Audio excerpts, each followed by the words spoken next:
Ladies and gentlemen, thank you for coming. The purpose of these press conferences is to let people know what we're doing, what we're thinking, and why we're doing it. And so we welcome you all here again today for your presence and your questions. You may have noticed that the people of South Carolina are complying very well with the orders that have come out and the recommendations that have been issued as well from us and from the CDC and other places. So in light of that, in light of the common sense being shown by the great people of South Carolina, we are ready to take some steps that will help South Carolina assure that our economic health is as strong as our public health. On March the 30th, I issued an order that closed access to the beaches along our state. Since that time, I have spoken to all of the mayors that are along the coast, or most of the mayors, if not all of them. And today I am canceling that order effective as of noon tomorrow for those beaches and taking the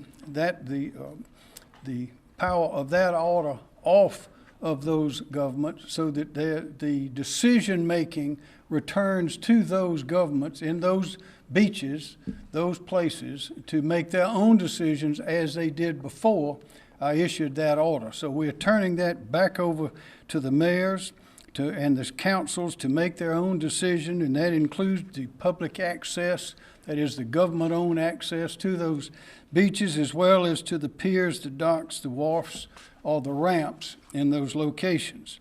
Also, another part of the executive order I'm issuing today, on April the 3rd, I restricted some retail businesses to pickup and delivery only. We closed them for other operations, but encourage them to continue with the pickup and delivery subject to social distancing.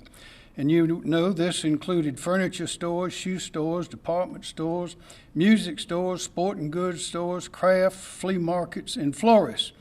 As of 5 o'clock today, I am canceling that order, but I also remind those merchants and those customers that the order concerning social distancing is still in place, and they must still do that.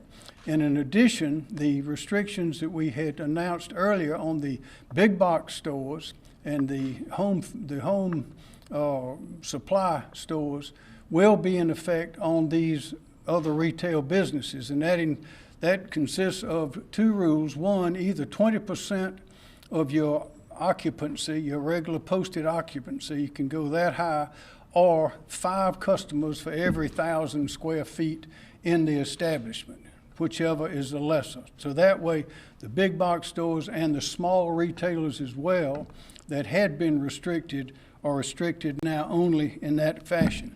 And back to the beaches for a moment, still in effect is the rule, because this is a state of a declaration of emergency, the rule of law enforcement to dispel groups of 3 or more that are causing a threat to the public health is still in effect anywhere in the state, and of course that includes the beaches. The decision on schools we have not made yet. Will be made in consultation with Superintendent Molly Spearman and the school officials, and we're studying the data, the science, the information that we have, and we'll be making that decision before long. But I urge everyone to remember, we are still in a very serious situation. We know that this disease, this virus, spreads easily, and we know it is deadly, particularly to a lot of our people who are older or have weakening diseases that have weakened or suppressed their immune system. So we must be sure that we continue to be strict and disciplined with our social discipline and taking care not to infect others.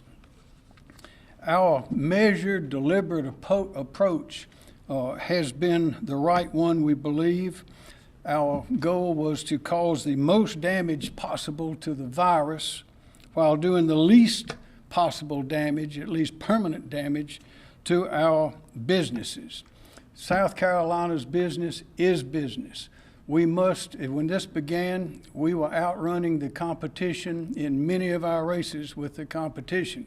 We want to be able to continue to do that when this virus is gone and as we're pulling out of it. So what I am doing is we want to be able, if you can imagine a race, we want to be able to slingshot around the competition and get back up to full speed as soon as we can. And to that end, I have created a organization called Accelerate South Carolina. We must be ready to stomp on the gas when the green flag, when the green light comes up. We have to be able to accelerate as fast as we can and as safely as we can with the health of the people when that green light goes on. So to do that, we have Accelerate SC. This will be an organization that will last for about 30 days. There will be a number of meetings, and we'll supply you with the list of the people that have agreed to serve. It's a volunteer organization. We'll have several meetings. They will be managed and coordinated by Mr. James Burns, an attorney with Nelson Mullins Law Firm here in Columbia. And our first meeting will likely be at the University of South Carolina Alumni Building.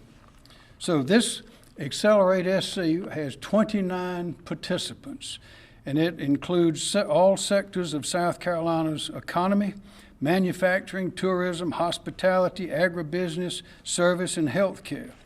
What will it do? It will target workforce needs, logistics, regulatory issues, and transportation issues. These are things that are outside of the scope of the healthcare professionals and DHEC, with which we work very carefully. Accelerate South Carolina will also address protecting our most vulnerable citizens, our seniors, our minorities, our rural citizens, and those with chronic diseases, which, as you know, makes them more susceptible. We will have plans and initiatives for testing and access to treatment that we hope will be thorough and highly effective. Accelerate South Carolina will also serve as a one-stop information resource for all of our state's residents.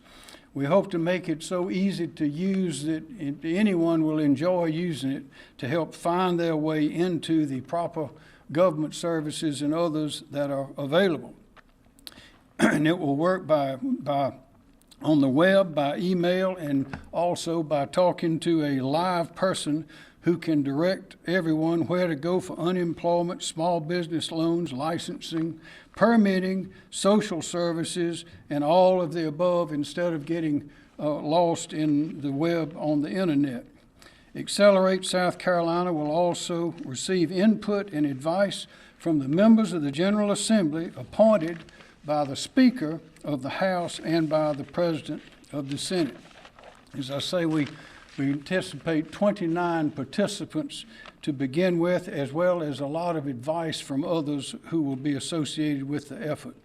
We anticipate that Accelerate South Carolina will meet this week and as many times as necessary, but to finish the work, advice, and guidance within 30 days. And by then, we should be back in the victory lane with our economy.